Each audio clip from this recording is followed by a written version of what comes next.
द्रौपदी की अनकही गाथा, एक बुद्धिमती स्त्री की अनसुनी कहानी, the untold story of Draupadi's wisdom.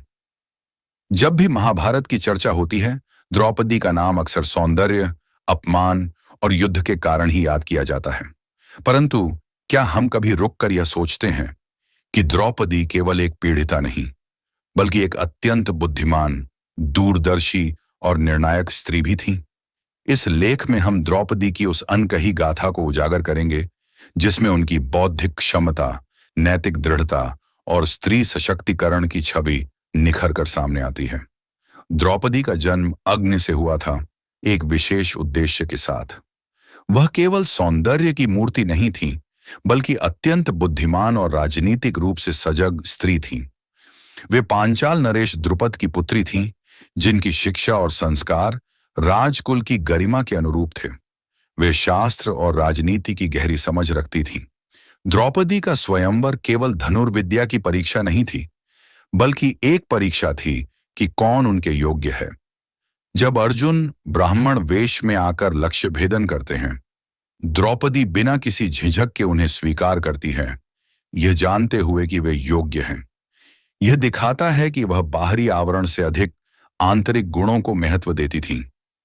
Draupadi का सबसे अधिक चर्चित प्रसंग है कौरवों की सभा में उनका चीरहरण। परंतु उस क्षण में द्रौपदी ने जो प्रश्न उठाए, वे मात्र भावनात्मक नहीं थे, बल्कि कानून और धर्म के स्तर पर थे। उन्होंने पूछा, जिसे जुए में हार दिया गया, क्या वह स्वयं को फिर से हार सकता है? यह प्रश्न केवल आत्मसम्मान का नहीं, बल्कि न्याय और नीति का भी था। उनकी तीव्र बुद्धि और आत्मबल ने उस सभा को झकझोर दिया। महाभारत युद्ध केवल अर्जुन, भीम और कृष्ण की रणनीति से नहीं जीता गया। द्रौपदी ने भी परोक्ष रूप से कई निर्णयों में मार्गदर्शन किया।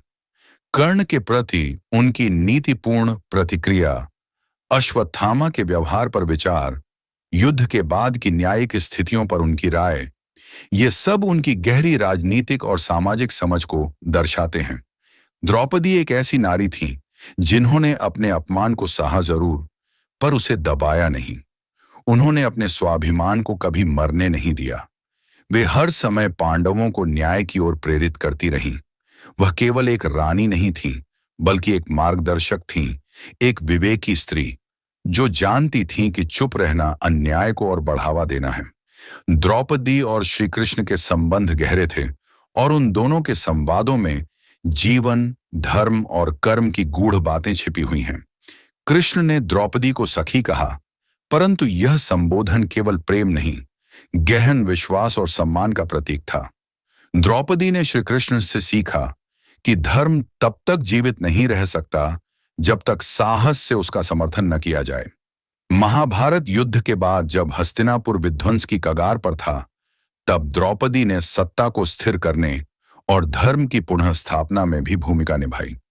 उन्होंने युधिष्ठिर को न्यायपूर्ण शासक बनने में प्रेरित किया और नई पीढ़ी के लिए शिक्षा, नीति और संतुलन का मार्ग दिखाया।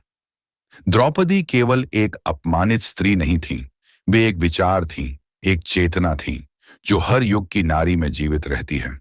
उनका साहस, बुद्धिमत्ता और आत्मसम्मान हमें यह सिखाता है कि परिस्थितियां चाहे जितनी भी विषम क्यों न हों, एक स्त्री यदि ठान ले तो वह धर्म, न्याय और परिवर्तन की वाहक बन सकती है।